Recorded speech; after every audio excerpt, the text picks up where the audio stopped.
how to make and create typography t-shirt design on Canva PC. Hello guys, so all what you have to do is easy. Just go to canva.com and log into your account. Now click on create a design right here in the top and search for t-shirt. Click on t-shirt option, the first one, until it take you to this page. Now go right here and scroll down until you find the typography t-shirt option right here. As you can see, click see all, choose any template you want from here. For example, I'm gonna choose this one. You can edit the text and everything from here. You can also edit this one.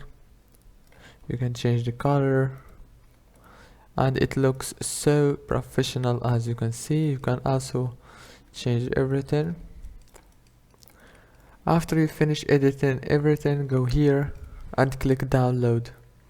If this video was helpful, please don't forget to like and subscribe. See you later.